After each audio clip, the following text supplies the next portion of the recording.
Well, we welcome you once again to Karma to Christ online Sunday service. एक और बार हम आपको karma to Christ online Sunday सेवकाई में स्वागत करते हैं।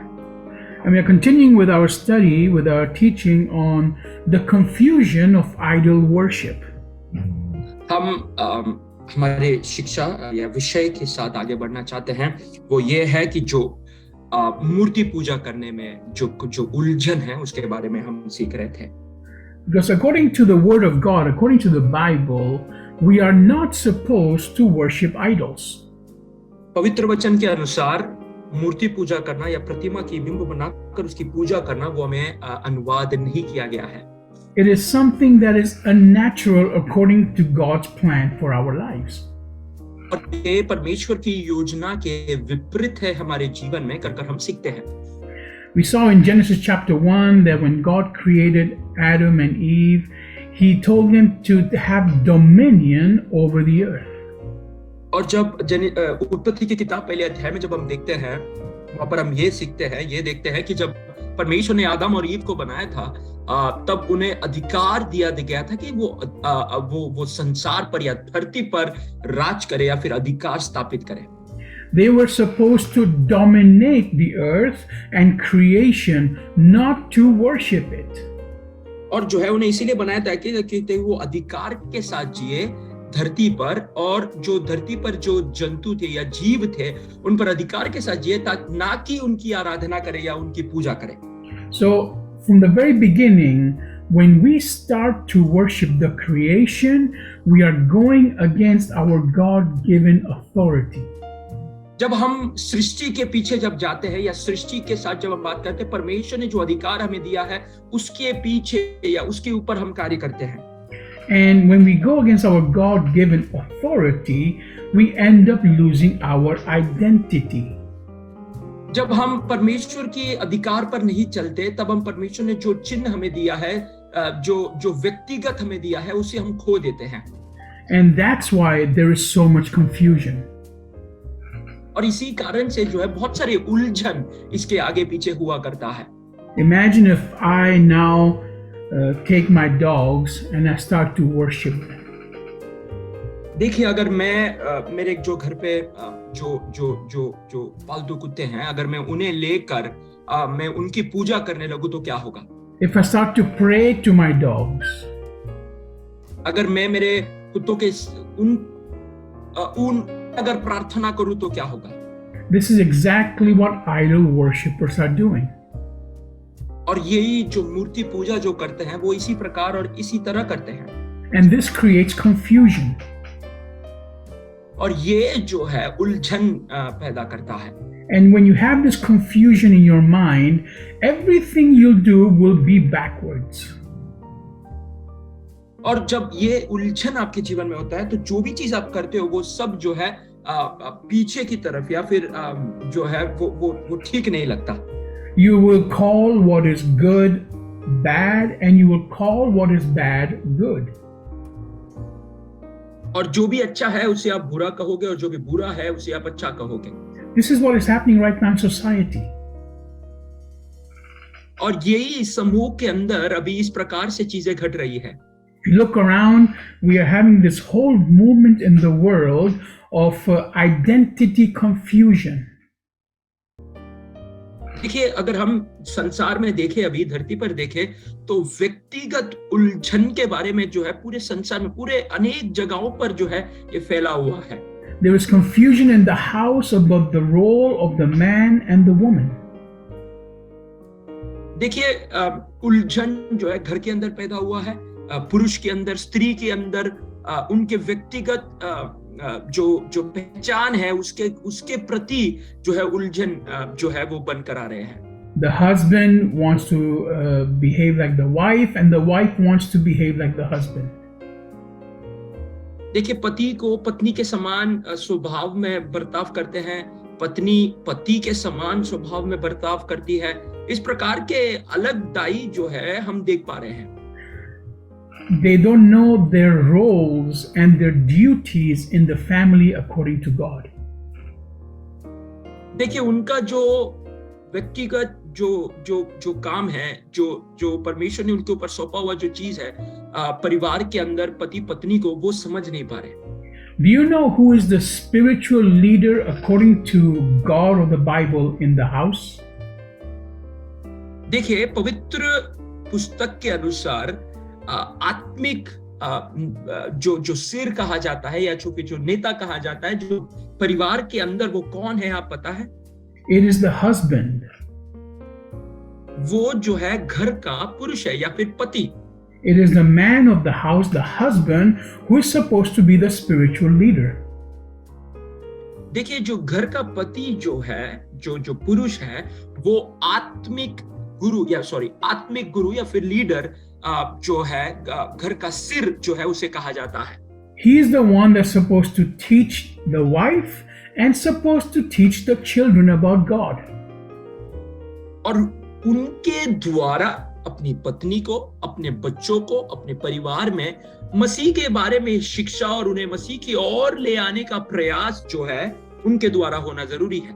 And in most Christian homes, this is the way it is. और अनेक मसीह परिवार में इसी प्रकार चलता आता है। The man usually, when he's serious about God, he takes leadership and he goes forward with God's word in his heart. और जब वो उत्तरदायित्व में पहुंचते हैं, तभी परमेश्वर के वचन को अपने हृदय में लेकर वो आगे बढ़ते हैं। Now think about the nations where they have idol worship. देखिए, अभी वो राज्य के बारे में आप सोचिए जहां पर मूर्ति पूजा बढ़कर आ रहे हैं। Who does all the worshiping in the house? कौन करता है वो सारी मूर्ति पूजा घर के अंदर? Is it the man of the house? क्या वो घर के पति करता है? Who teaches the children about all the gods and the different rituals and the pujas and all these things? कौन घर पर अपने बच्चों को अलग अलग पूजा पाठ के बारे में, जो रीति रिवाज है उसके बारे में कौन सिखाता है? Is it the husband? क्या वो पति सिखाता है? No, it is the wife. ये पत्नी जो है वो सिखाती है। This is not according to God's instructions. और ये परमेश्वर के कल्पनाओं के या परमेश्वर के आज्ञाओं के अनुसार नहीं है। It is a woman who gets up early in the morning and does all the puja and all the things for the idols. देखिए, वो पत्नी है घर की, जो स्त्री जो है, वो सुबह सुबह उठती है और वो सारी मूर्ति पूजा के पूजा पाठ की सारी चीजों को तैयार करती है। This is not the way it is supposed to be according to the Bible. और इस प्रकार नहीं होना चाहिए पवित्र पुस्तक के अनुसार। According to the Bible, it is man created first who was in connection with God. और मनुष्य पहला जो बनाता है, जो मनुष्य पहला व्यक्ति होना है जो परमेश्वर के साथ मिला होना जरूरी है। It is Adam who received instructions from God. और वो आदम है जो पहले परमेश्वर के द्वारा जो आज्ञा वो पाता है। It is Adam who received God's laws and was supposed to take up the garden. और परमेश्वर के कल्पनाओं को प्राप्त कर आदम है जो बगीचे की ओर प्रवेश करता है। Then Eve was created to help Adam with that task. और उसके बाद हव्वा को या ईव को बनाया गया था ताकि आदम को वो चीजों के साथ उसे मदद कर सके। And he taught Eve the instructions that God gave him. और उन्होंने हव्वा को या ईव को वो सारी चीजों को सिखाया जो परमेश्वर ने आदम को समझा कर दिया। This is the way it is supposed to be. और इसी प्रकार पवित्र जीवन या फिर एक मसीही पारिवारिक जीवन को परमेश्वर ने रचा है। And when you do it this way is when everything flows correctly. और जब आप इस प्रकार करते हो तब सारी चीजें जो है वो क्रम अनुसार जो है बह कर आती है। All the blessings start to flow into the family. और हर एक आशीष जो है वो परिवार के अंदर जो है बनकर आती है। But what is happening now in this modern age of confusion? और आजकल के जमाने में जो नई युग है, वो उस नई युग में क्या उलझन पैदा हो रहा है। It is the woman, it is the wife who wants to dominate the husband. और जो है पत्नी को पति के और हावी होना या फिर अधिकार स्थापित करना, वो एक बदलाव को हम इस जमाने में देखते हैं। And this is because of idol worship. और ये पूजा, मूर्ति पूजा के कारण होता है। Now, idol worship does not only mean that you are worshiping statues. देखिए, मूर्ति पूजा का मतलब ये नहीं होता है कि केवल आप प्रतिमा की या बिंब की पूजा कर रहे हो। Anytime you worship something that is not God or put priority on something in your life that is not God, it is called idol worship. देखिए, जब कभी आप जो है परमेश्वर के अलावा कोई और चीज को मुख्यता देते हो, प्रथम स्थान देते हो, उसकी पूजा या उसको ज्यादा महत्व देते हो, उसे मूर्ति पूजा कहा जाता है। Or whenever you worship God according to your own understanding and not what the Bible says, that's idol worship. या फिर आप परमेश्वर को आपके समझ के अनुसार जब आराधना करते हो, या ऐसे नहीं, आपकी समझ के अनुसार और पवित्र वचन के अनुसार नहीं, उसे मूर्ति पूजा कहा जाता है। So a form of idol worship is when you do what you want to do and you don't obey God. और जो है मूर्ति पूजा का दूसरा एक चीज ये है कि आपको जो मन में लगता है वो आप करते हो और वो नहीं करते जो परमेश्वर आपसे चाहता है। When you put your decisions and your desires as a priority and you obey your own desires, you are putting God aside and you're making yourself God. देखिए, जब आपके चीजों को प्रथम स्थान देकर परमेश्वर की चीजों को ना मानते हुए उन सारी चीजों को आपकी इच्छा के अनुसार जब आप करते हो, तब आप जो है आपके जीवन को प्रथम स्थान दे रहे हो और ना कि परमेश्वर को आप जो है प्रायोरिटी रखते हो या प्रथम स्थान देते हो। So when we don't submit to God and we are doing our own will, we are worshiping ourselves. देखिए, जब आप परमेश्वर की इच्छाओं को समर्पित नहीं करते हो, परमेश्वर की इच्छाओं के अनुसार नहीं जीते हो, तो हम अपने हिसाब से अपने जीवन को जीने की प्रयास करते हैं, कोशिश करते हैं। We are worshiping the creation, which is us, instead of the creator. हम जो है, जो सृष्टि को, जो हम हैं, सृष्टि की पूजा कर रहे हैं, ना कि जो सृष्टि रचना करता है उसकी पूजा करते हैं। And all this does is it makes our hearts harder and harder towards God. और वो क्या करता है, हमारे हृदय को और कठोर करता जाता है दिन प्रतिदिन। And this is what creates confusion. और ये उलझन पैदा करता है। It comes to a point where God himself adds more confusion because we've already decided to worship ourselves. देखिए, ये जो है परमेश्वर और जो है इसमें उलझन किया करते हैं, क्योंकि हम खुद ही अपने आप से जो है ज्यादा तक इसके अंदर जो है उलझन और पैदा कर चुके हैं। In the past weeks we've been studying in the book of Exodus. हम पिछले हफ्तों में जो है निर्गमन की किताब से हम पढ़ाई कर रहे थे या सीख रहे थे। We've been studying about how Moses brought the people of Israel out of Egypt, out of slavery, into the wilderness to go worship God. देखिए, हम ये सीख रहे थे कि मूसा को किस प्रकार परमेश्वर ने रेगिस्तान से या फिर जो है मिस्रैम से बुलाकर, जो है गुलामी के अनुभव से बुलाकर उन्हें वहां से आजाद कर जो है बाहर ले चल रहे थे, उसके बारे में हम देखें। And we saw how he negotiated back and forth with Pharaoh to get the people out of Egypt. और हमने ये भी देखा कि किस प्रकार वो फरो के साथ जो है बातचीत कर जो वार्तालाप कर जो है अपनी प्रजा को या इस्राएल के लोगों को मिस्रैम से वो बाहर निकालने के लिए जो प्रयास करते हैं, उसके बारे में हम देखते हैं। And over again, God tells Moses that Pharaoh will not listen because God has hardened Pharaoh's heart.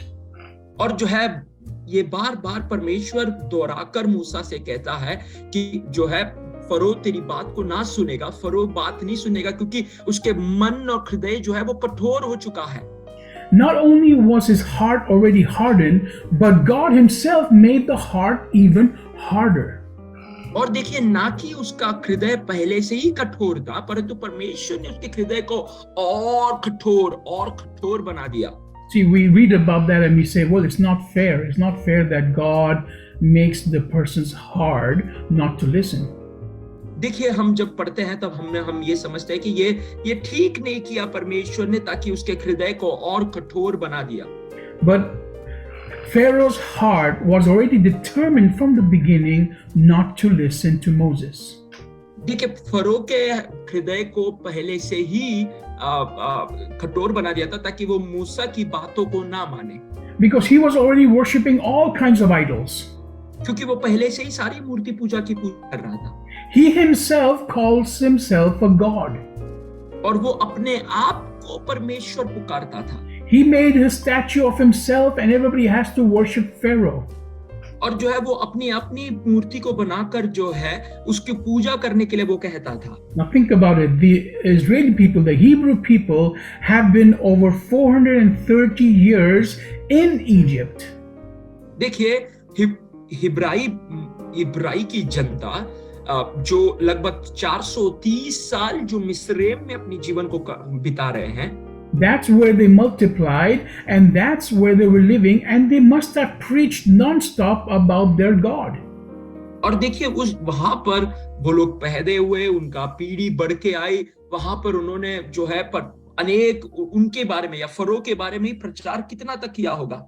No, they must have worshipped about their God, about God of the Bible, about God Jehovah. और वो समय पर जो है उन्होंने पवित्र पुस्तक या यहोवा के बारे में वहां पे कितनी प्रचार की होगी। Amen. And Pharaoh must have heard it many times. और फरो इसके बारे में अनेक दफा सुना होगा। But Pharaoh called himself God. और फिर भी जो है फरो अपने आप को परमेश्वर कर पुकारता है। And as we study that the plagues that God sent, every single one of them destroyed one of their idols. और जो है जो हम उसके बाद ये देखते हैं जो भी बाधा परमेश्वर ने भेजा था, वो बाधा जो है हर एक मूर्ति जो उन्होंने बनाई थी वो सारी मूर्तियों को एक के बाद एक गिरा दिया। So Pharaoh's heart was already hardened when they received the message from Moses to let them go. Furrow का मन जो है वो पहले से ही कठोर था। जब मूसा ये कहता है कि उन्हें आजाद अपने लोगों को आजाद करे, तभी उनका मन जो है बहुत कठोर था। If you read yourself where it says every time that Pharaoh's heart was hardened, you will see that the Hebrew translation, there's 3 different words they use. जब भी आप फरो का मन कठोर था, वो वाक्य को लफ्ज को जब पढ़ते हो तो वहां पे हिब्रानी परिभाषा में जो है 3 अलग पदों का इस्तेमाल किया गया है। And what we understand by this is that God just allowed it to continue what Pharaoh already desired in his heart, which is to rebel against God.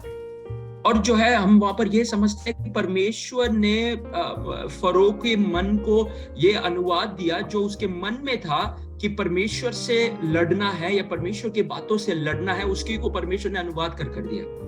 In the word of God we have a warning in Isaiah chapter 55. हम Asia नबी की किताब उसके 55 के अध्याय पर अगर ध्यान दे, वहां पर खुदा परमेश्वर जो है एक वाणी हमें देता है। And this warning is clearly telling us not to behave like Pharaoh.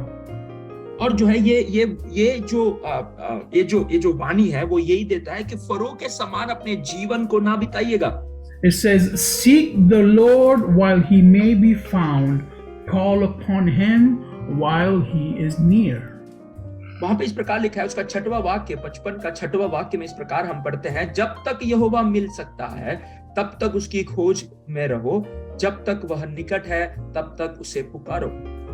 And then Hebrews chapter 3 verse 15. हिब्राइयों को लिखी गई पत्र उसके 3 अध्याय के 15वां कलाम में हम इस प्रकार पढ़ते हैं, As it is said, today, if you hear his voice, do not harden your hearts as they did when they provoked me. जैसे कहा जाता है, यदि आज तुम उसके शब्द सुनो तो अपने मन को कठोर ना करो, जैसे कि क्रोध दिलाने के समय किया था। Now this verse right here is talking about when the Hebrew people, once they left Egypt, they went back into idol worship.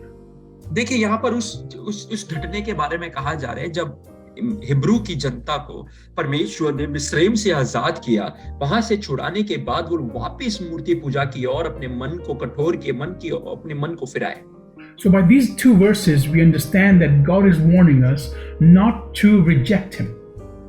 देखिए ये दोनों वचनों के साथ परमेश्वर हमें ये वाणी दे रहे हैं, ये हमें चेतावनी दे रहे हैं कि परमेश्वर की आवाज को इनकार ना करें। Not to continue rejecting his instructions for your life. देखिए अपने जीवन से परमेश्वर की वाणी, परमेश्वर के सलाह को, आवाज को इनकार ना करे कर जो है, या उसे त्याग ना दे कर जो है परमेश्वर हमसे बात कर रहे हैं। See, God every day speaks to us and every day encourages us and corrects us. देखिए हर एक दिन परमेश्वर हमें प्रोत्साहित करते हैं, हमें सही मार्ग पर चलाने की प्रयास करते हैं। See, there will be a time where you will not be able to find God. देखिए एक समय आएगा जिस समय में आप परमेश्वर को ढूंढ नहीं पाओगे। Because he's saying here, seek him while he might still be found.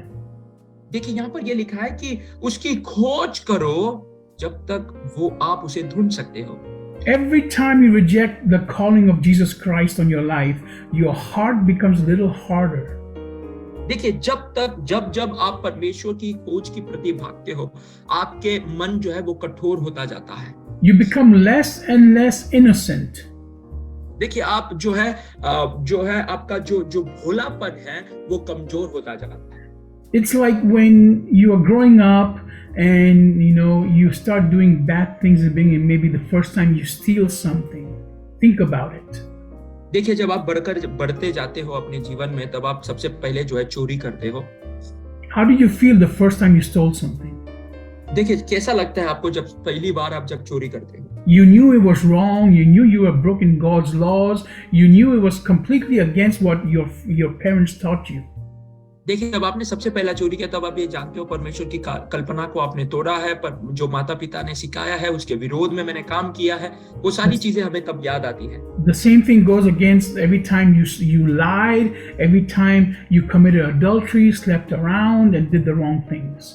देखिए ये सारी चीजें जो है बार बार हमें याद दिलाते हैं। जब भी हमने चोरी किया, व्यभिचार किया, हमने गलत काम किए, ये सारी चीजें जो है हमें बार बार याद करती है। Every time you insulted someone, every time you went and got drunk, you know you're doing it wrong. देखिए जब भी आपने किसी को बदनाम किया हो, किसी को शर्मिंदा किया हो, आप दारू पीकर नशे में गिरे हो, आप जानते हो कि कहीं ना कहीं आपने झूठ अपने गलत काम किया है। But eventually it didn't bother you. परंतु वो आपको समय के साथ साथ जो है फिर वो आपको सताता नहीं है। Eventually you just enjoyed it. और जो है समय के साथ फिर आप उसमें मजे जो है आपको आनंद मिलने लगता है, या फिर आप उसमें मजे लेने लगते हो। And eventually you realize that you are stuck with that problem and that you could not get out of it. और जो है आपको फिर समय के साथ ये लगता है कि जो है वो परेशानी के साथ या फिर वो एक चीज के साथ आप इस प्रकार से उलझ जाते हो या उसमें फंस जाते हो कि उससे बाहर निकलना फिर तकलीफ होता है। This is called the hardening of the heart. और इसे कहा जाता है मन का कठोरता। And this is what happens every time you reject God's warning. और ये हर बार ये होता है, ये तब होता है जब आप परमेश्वर की आवाज को इनकार करते रहते हो। Now you have the choice in the beginning to either listen to God or to listen to yourself. और आपको शुरुआत में ये एक ऑप्शन एक परमेश्वर देते हैं, या कि आप परमेश्वर की आवाज को सुनो या तो फिर ना सुनो। Eventually comes to a time where God knows that you will not listen to him. और एक समय आता है जब परमेश्वर ये जानता है कि आप उनकी आवाज को नहीं सुनोगे। And at that point God himself says, okay, you enjoy this, I will make you even more addicted to it. तब परमेश्वर ये कहता है कि चलो तुम इसमें मजे ले रहे हो, मैं तुम्हें इसमें जो है लगाव तुम्हें और दे दूंगा, तुम्हें उसमें लत लगा दूंगा। You like to be confused, I will make you even more confused. तुम इसमें उलझे रहना चाहते हो, मैं तुम्हें और उलझन इसके अंदर पैदा करूंगा। You will hate everything you're doing, but you still continue doing it. आपको बुरा लगता है, आप उससे नफरत करते हो, फिर भी आप वो चीज बार बार करते रहते हो। You will be stuck in such a place that there will be no way out for you. देखिए ऐसी जगह पर आप फंस जाओगे जहां से आपको बच निकलने का एक मार्ग ना होगा। You will start doing things with your body and your mind that you never thought you could ever do. आप ऐसे चीजें करने शुरुआत करते हो आपके शरीर के साथ, आपके मन के साथ, जो आपने कभी पहले सोचा नहीं था। You will be ashamed of what you have become. और आप हो उससे आप शर्मिंदा हो जाते हो। This is God's promise. और ये परमेश्वर की वादा है। This is a promise for every idol worshipper. ये सारे मूर्ति पूजाओं को वो एक चेतावनी है। This is the promise for everyone that worships themselves as a god instead of God the Creator. ये उन सभियों के लिए एक चेतावनी है जो अपने आप को भगवान मानकर पूजा करते हैं और परमेश्वर की पूजा ना करते हुए अपने आप को पूजा करते हैं, उनको एक चेतावनी परमेश्वर देता है। This is a warning for every single person who is worshiping the creation instead of the creator. वो सभी लोगों के लिए ये एक चेतावनी है जो राजा को नहीं परंतु अपने जो सृष्टि को जो पूजा करते हैं उनके प्रति परमेश्वर की आवाज है। That's why there is the confusion in the husband and the wife in the roles in the family.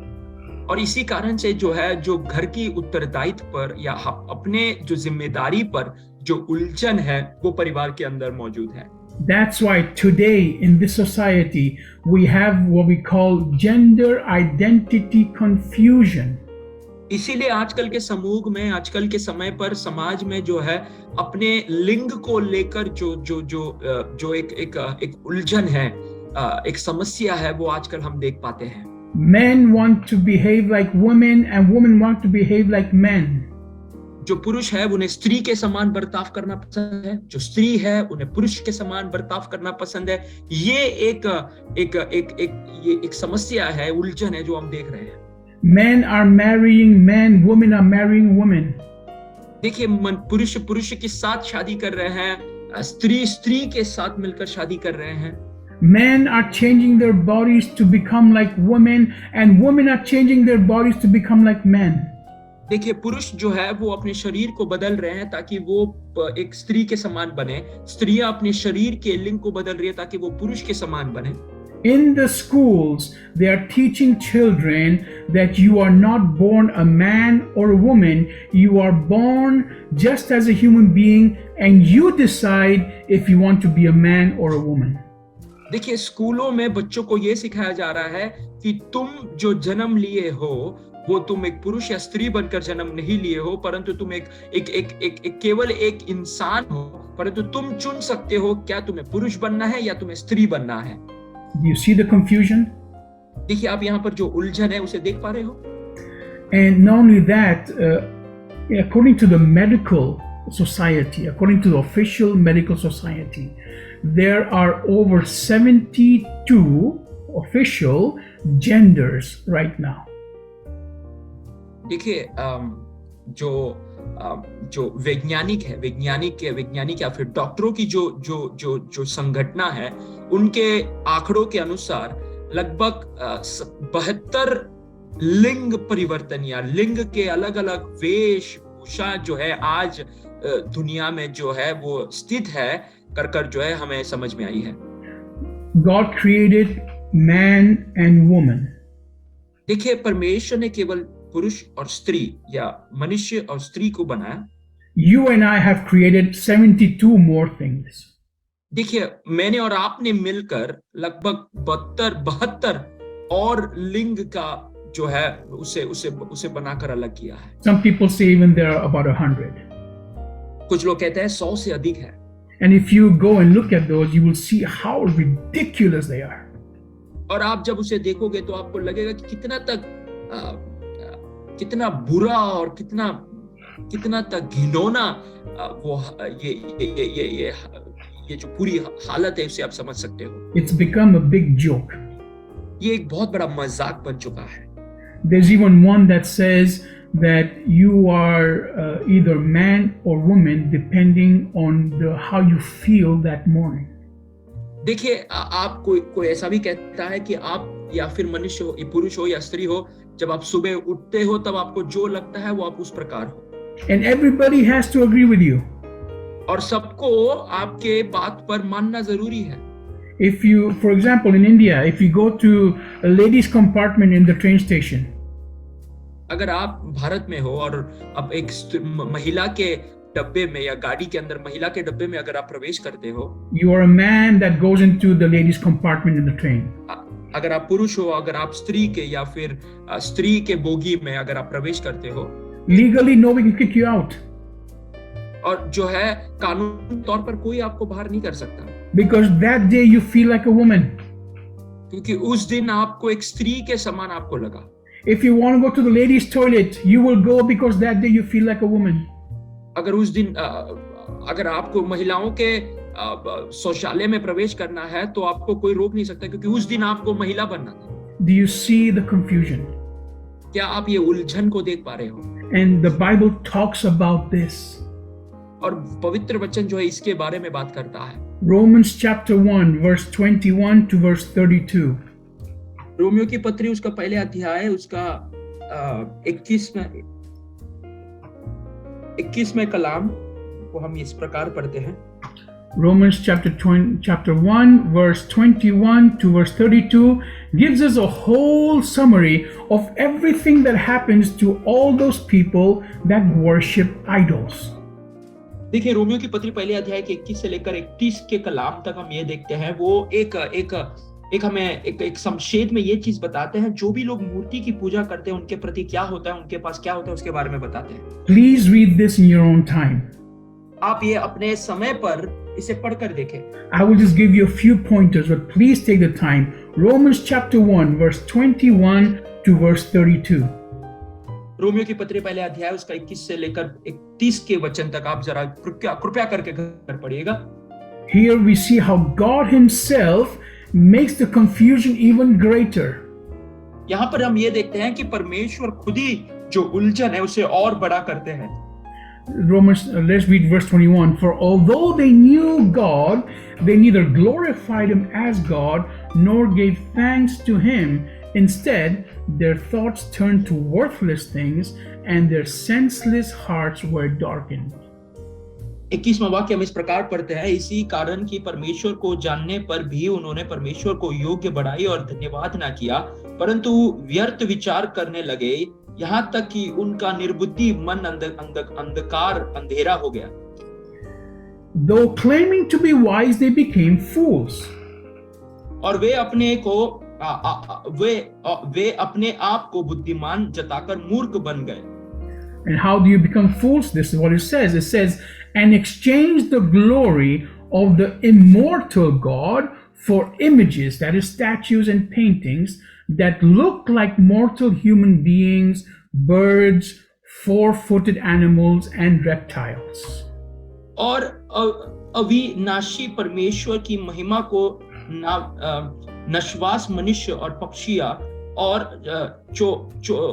चौपायों और रेंगने वाले जंतुओं की मूर्ति के समानता में बदल डाला।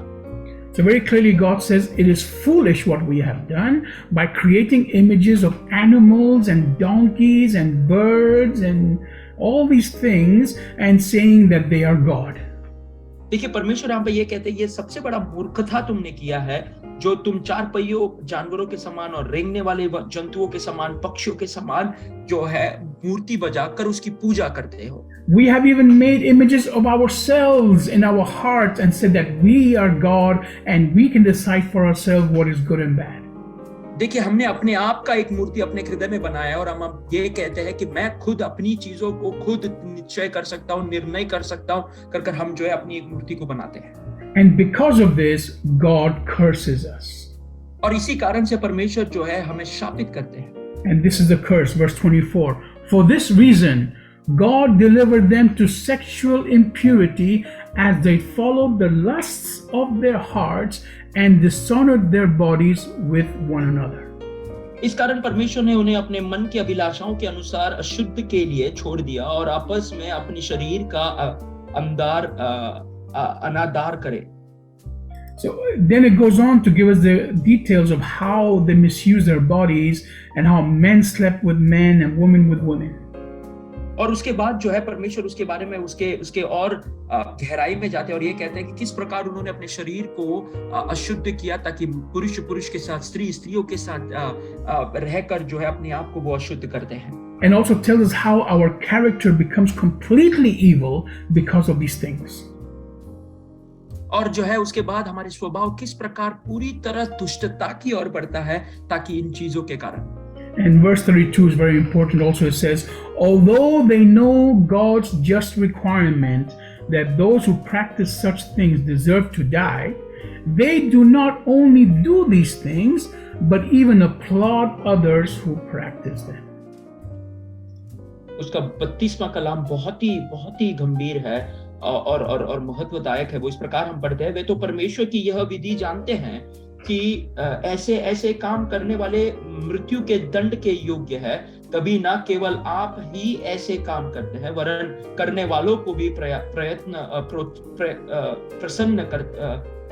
प्रयास भी देते हैं. So it's very clear there's confusion. देखिए ये बहुत ही स्पष्ट है कि एक उलझन वहां पर है. Not only do you know you're doing something wrong, यही नहीं कि आपको पता है कि आप कुछ काम गलत कर रहे हो, but you also applaud others who are doing the same wrong thing. परंतु आप दूसरों को ये प्रोत्साहन भी देते हो कि तुम गलत कर रहे हो, अच्छी बात है. So this is one of the confusions that's we have because of idol worship, and that is this gender confusion happening right now in society. देखिए ये सबसे बड़ा एक उलझन है जो आज के समय पर सबसे ज्यादा प्रभावित है. वो ये है कि अपने लिंग को लेकर जो उलझन है वो आज अपने समूह में, अपने समाज में सबसे ज्यादा फैला हुआ है. When we lose our God-given authority and identity, we create confusion. जब हम परमेश्वर ने जो हमें व्यक्तिगत दिया है, परमेश्वर ने जो हमें व्यक्तिगत अनुभव दिया, उसे जब हम खोते हैं तब हम हमारे जीवन में उलझन और पैदा होता है. Our heart becomes harder and harder, and eventually we will not find the solution. We will not find God.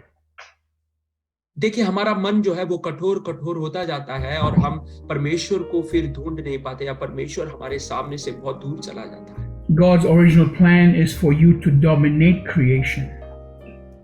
देखिए परमेश्वर का सबसे पहला योजना ये है कि आप सृष्टि की ओर आपका अधिकार स्थापित हो, not to worship creation.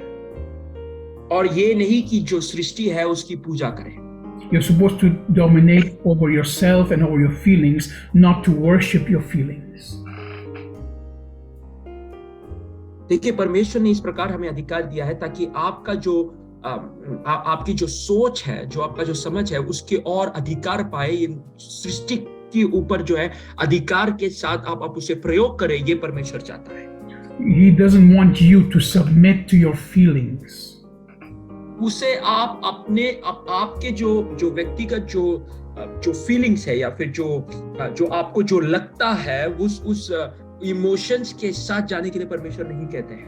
Don't make your emotions your God. देखिए आपके व्यक्तिगत जो भी इमोशंस है उसे अपना परमेश्वर या उसे अपना भगवान ना बनाएं. That is idol worship. उसे मूर्ति पूजा कहते हैं. So we'll continue with this topic next week, and we'll see how even the people of God started to idol worship and confusion happened in their lives.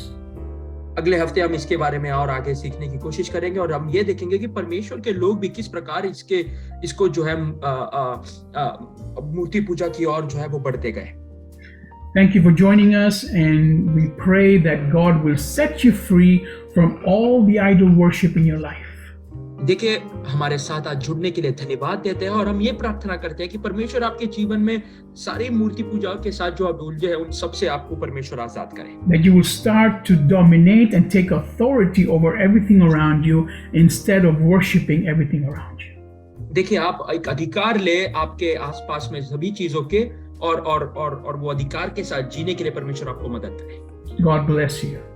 परमेश्वर आपको आशीष दे. आमीन.